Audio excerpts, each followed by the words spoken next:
Hi everybody, I have another story for you. I wonder what's under the story blanket today. This story is called Mr. Chicken Goes to Paris, and it's by Lee Hobbs. Only one name on the front cover. Lee Hobbs wrote the story and drew the pictures. Let's read the blurb at the back. An exuberant tourist visits the famous sights of Paris, but it's not easy blending in when you happen to be a huge yellow chicken. I think this is going to be a funny story. Oh, look at all these pictures here. There's Mr. Chicken. Lots of things. Ticket. Words in French. Ooh, a passport. A book about Paris. Mr. Chicken goes to Paris. Monsieur Poulet va à Paris by Lee Hobbs. Mr. Chicken loved to travel. His French friend Yvette had invited him to visit, so he studied his maps, grabbed his camera and caught a taxi to the airport. Mr. Chicken flew to France, Paris to be exact. Economy. Can you see him? He's quite big. As the clouds parted, Mr. Chicken was thrilled to see Paris way down below. Fasten your seatbelt, please, sir, said the air hostess. We are about to land. When he arrived, Yvette was there to greet him. Bonjour, Monsieur Poulet. Welcome to Paris. Bonjour, Yvette, said Mr. Chicken. How wonderful to see you. Mr. Chicken was tired after his long flight, but rest was out of the question. He was keen to see the sights, so Yvette bought a museum pass and travel card for two. After years of looking at pictures and books, Mr. Chicken could hardly believe he was really in Paris. On the way to the Arc de Triomphe, he politely asked someone to take his photo.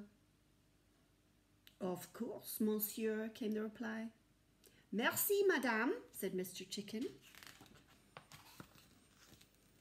Wow. On top of the Arc de Triomphe, he studied his list of helpful French phrases and cried, Magnifique! Mr. Chicken took lots of photos for his album before he and Yvette hopped back on the bus. It was time to see some art at the Musée de Louvre. After 5 minutes, Mr. Chicken was exhausted. He was thinking of sitting down and having a cake when Yvette said, Look, the Mona Lisa. It's lovely, said Mr. Chicken, licking his lips. He took a photo and bought a postcard. Best of all, he found a special Mona Lisa tea towel for his kitchen back at home. Mr. Chicken and Yvette are looking at the Mona Lisa, but look at all the people in the crowd. Who are they looking at? Very funny. Soon after, there was a strange rumbling in Mr. Chicken's tummy. Pardon me, he said. Maybe we should have lunch, said Yvette. Oh, yes, please. Oui, said Mr. Chicken, practicing his French. Superbe, he said, after enjoying 2 frog leg soufflés on board the tourist boat. You spot him on the tourist boat.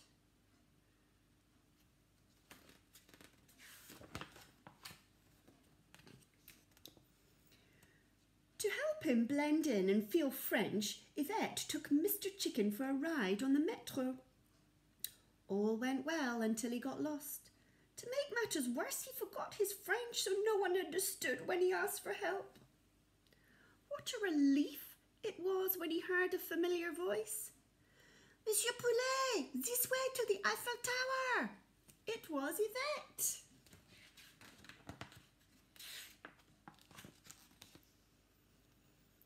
The queue was long and Mr. Chicken was far too excited to wait for the lift. So he made his own way to the top, where he and Yvette admired the view. Back on the streets of Paris, Yvette waited patiently while Mr. Chicken had his portrait painted.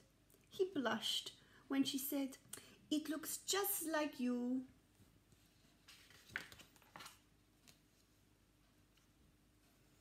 There was so much to do and see and eat in Paris that Mr. Chicken nearly overheated. Just in time, he found a place to cool down. "I think we need to go somewhere quiet," said Yvette.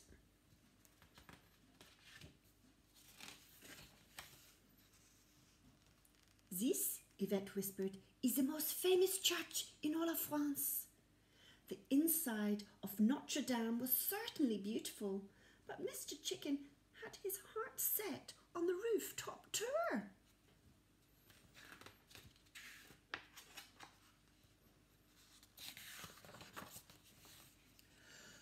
The rooftop tour was thrilling. What's more, Mr. Chicken found a special place to play in the bell tower. Look, he is up at the top. Next was a trip to the Palace of Versailles in a taxi with a sunroof. "Queen Marie Antoinette lived here," said Yvette. Mr. Chicken was impressed. In fact, he thought he might like to move in. "Come," said Yvette, "let's look inside."